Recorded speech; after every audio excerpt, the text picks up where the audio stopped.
Dumating na yung sundo namin, mga lode. Kasi natin alam ko sa tayo pupunta dyan eh. Kaya na maluwag itong Kawayan Cove.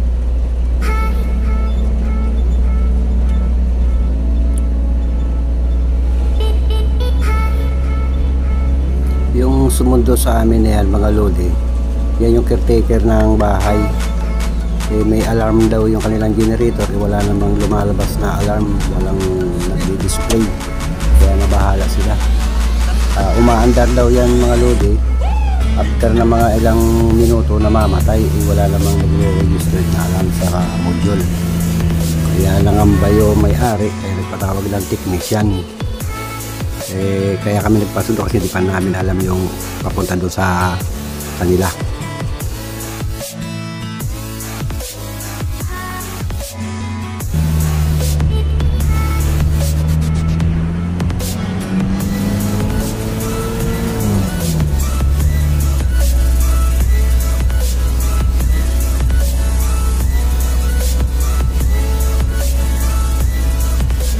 Kawayan Cove, Nasugbu, Batangas. Ako, maigi na lang at sinundo tayo nito, brother. Hindi tayo sinundo niyan. Sana. Hindi natin alam kung saan tayo pupunta rito.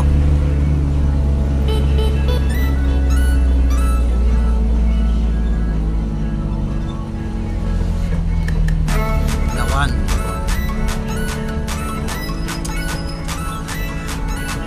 Ito lang yata eh. Ay, malapit lang pala eh. Ano pala tayo, guys? Ano ho bang naging problema, sir? 24 hours na umandar siya eh. Hanggang sa namatay na siya.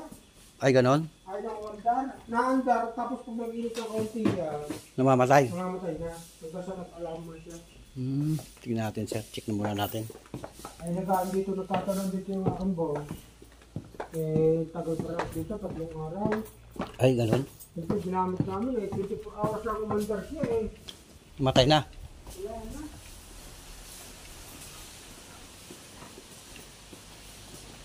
Yun, ito yung generator. Ayan. Ay, nag-service na yun eh.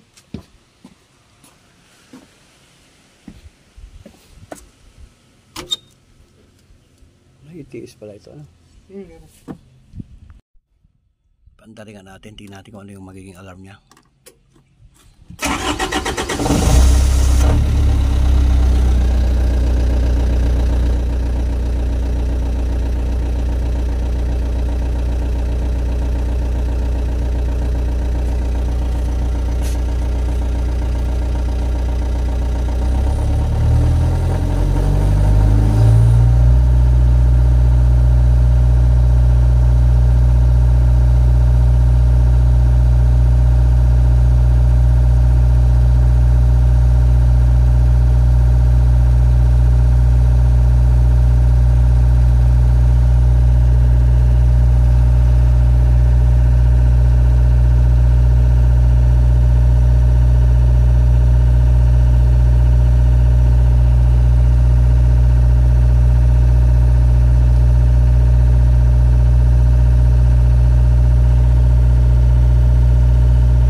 Wala naman.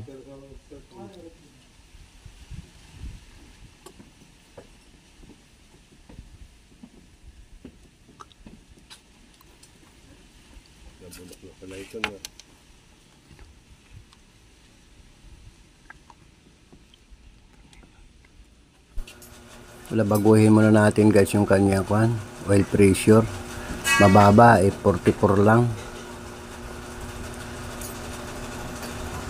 Wala talagang display na na alarm Kahit sa mo hanapin, hindi nag-register yung alarm. Bakit kaya? Palaisipan ito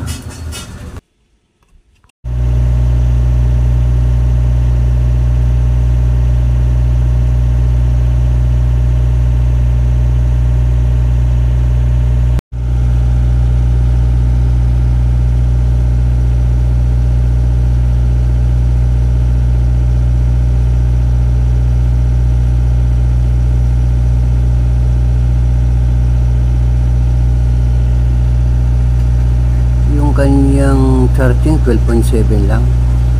Sira yata charging alternator check nga natin.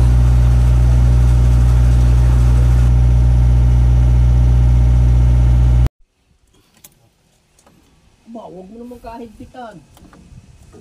Wala na yung belt mga kaibigan. Naputol na. Kaya pala siya namamatay. Nag-overheat na. Ako na ba yun, Ay,